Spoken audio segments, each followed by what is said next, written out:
बिल्कुल last moment के ऊपर विराट कोहली की विकेट जाना इंडिया के लिए एक बड़ा धचका जरूर है। Sarfaraz, he was looking very good. India अभी भी गेम से आउट नहीं है। अच्छे मैच में अभी भी कहीं पर कोई अगर कह सकते हैं कि एडवांटेज है तो वो न्यूजीलैंड को है, मगर इंडिया ने अच्छा फाइट बैक किया, उनकी बैटिंग काफी बेहतर रही है और मुझे लगता है कि कल का दिन बहुत खास होगा इंडिया के लिए। मैं एक बात बता दूं आपको, मुझे पता नहीं क्यों लगता है ये जितनी भी बाहर की टीम है ना सीना कंट्रीज की, ये एशिया में आकर एक चीज से बड़ी डरती है, वो है फिरकी स्पिन। और मुझे लगता है कि जब मतलब कल का दिन होगा, इंडिया बैटिंग करेगा, उसके बाद जब अगर कहीं जाकर न्यूजीलैंड की बारी आती भी है तो स्पिन ट्रैक पे फंसता है। न जाने मुझे क्यों लग रहा है कि अगर इंडिया ने 200 से ऊपर कोई भी हिंसा 215, 20, 25 ये न्यूजीलैंड को दिए ना तो न्यूजीलैंड के लिए मुश्किल बन जाएगी। आप देखिएगा 50-50 मैच हो जाएगा। आई डोंट नो इतना दे पाते नहीं दे पाते, बट अगर दे पाते यानी टारगेट 200 प्लस का दे दिया तो न्यूजीलैंड के लिए मुश्किल पड़ जाएगी। और आप हैरान होंगे कि इंडिया जो पहली इनिंग में 46 ऑल आउट हुआ वो न्यूजीलैंड को फंसा रहा है, ये आपको शक्ल नजर आएगी। बट उसके लिए इंडिया को बड़ी जबरदस्त अभी मुहतात बैटिंग और करनी है।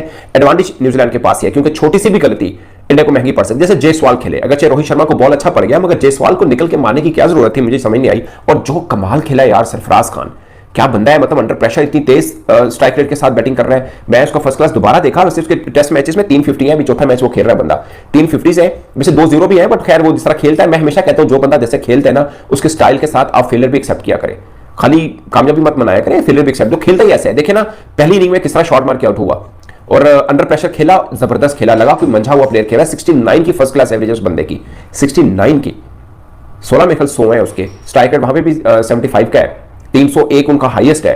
भारत नहीं छोड़ेगा, मैं आपको बता रहा हूं कि मुझे दिख रहा है। आपको याद होगा सुबह जो मैंने एक वीडियो सुबह 6 बजे डाला था उसमें मैंने आपको सिनेरियो बताया था। खैर वो सिनेरियो से कहते हैं ना फेल्ड हो गया क्योंकि भारत ने इनको 250 पे नहीं आउट किया, भारत इनके 400 करवा गया। अगर 250 किया होता तो आपके सामने था, अभी तक तो इंडिया ने लीड चढ़ाई होती इनके ऊपर। गुस्सा इस चीज का कि ग्लेन फिलिप्स को विकेट मिल गई, बड़े बड़े बॉलर रह गए, ग्लेन फिलिप्स को जो विकेट मिली है ना, इस चीज का साला दुख कभी नहीं जाएगा। यकीन करो कि फिलिप्स को नहीं विकेट लेनी चाहिए थी और विराट कोहली अभी रन आउट होते होते बचा है। फिलिप्स की बॉल पे विराट कोहली का बहुत ही अहम विकेट, बहुत ही शानदार विकेट जो गिर गया, और वरना न्यूजीलैंड को शायद के काफी इफ्स एंड बट्स, रात जो है वो करवटें बदलते बदलते ही गुजरती। हाँ जी, क्या करना है, कैसे करना है, जिस तेजी से ये पार्टनरशिप आ रही है तो ये तो हमें दोबारा मैच से इंटरेस्टिंग भी बनता जा रहा है। और ऐसा ना हो कि ये प्रेशर इतना डले और कल और अच्छी पार्टनरशिप आगे निकल जाए, उल्टा लेने के देने पड़ जाए।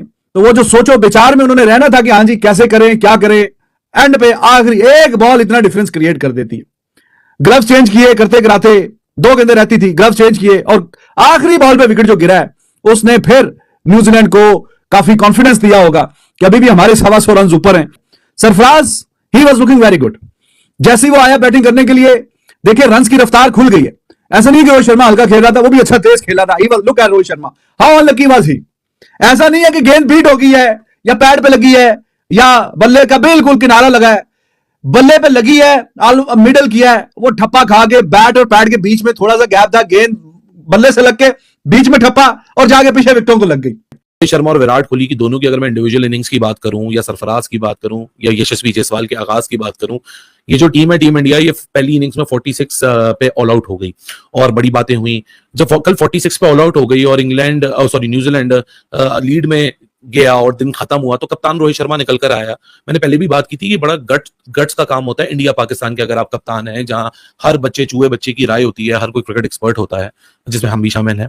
सो उनके सामने आके सबसे पहले ये गलती अपनी मान लेना। इंडिया जब बैटिंग करने आए तो एक डिफरेंट अप्रोच थी टीम इंडिया की। रोहित शर्मा बहुत रॉक सॉलिड लग रहा था, रोहित शर्मा आज बड़ा डिटरमिनेड लग रहा था और ऐसा लग रहा था कि बस ये सेंचुरी बस कोने पे पड़ी हुई है जिस तरह ये अप्रोच कर रहा है। और डिफेंड करते हुए वो बॉल इतने स्प्लिट ऑफ अ सेकंड का रिएक्शन टाइम भी ना मिला कि वो जाकर स्टंप्स पे लग गया और बेल्स ऑफ हो गई। फिर आया विराट कोहली, फिर विराट के साथ और सरफराज के साथ एक इतनी पॉजिटिव पार्टनरशिप लगी जिसमें सरफराज खान ने तो मजे करा दिए।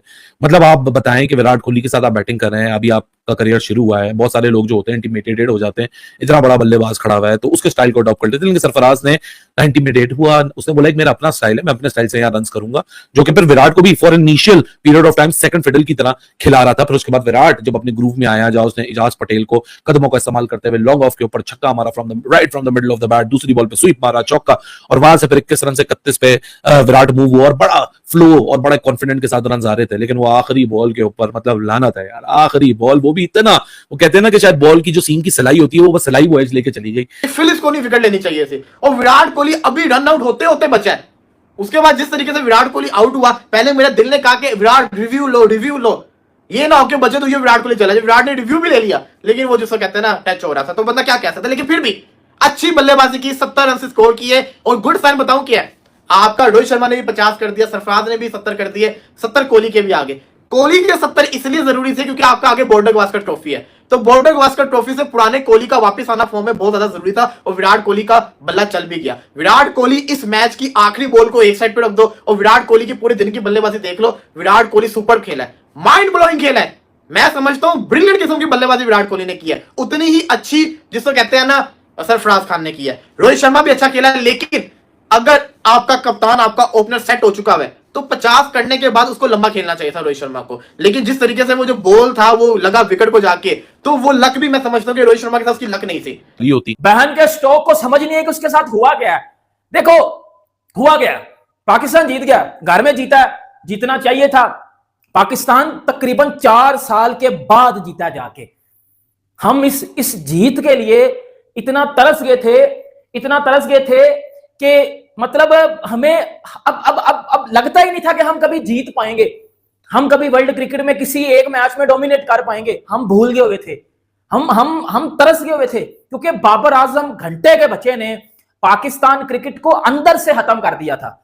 यह डोमेस्टिक के टैलेंट को आगे नहीं थाने देता, यह डोमेस्टिक के परफॉर्मर को आगे नहीं थाने देता, और फिर पाकिस्तान हार जाता था। ये अपनी दोस्ती यारी खिलाता था। मेरा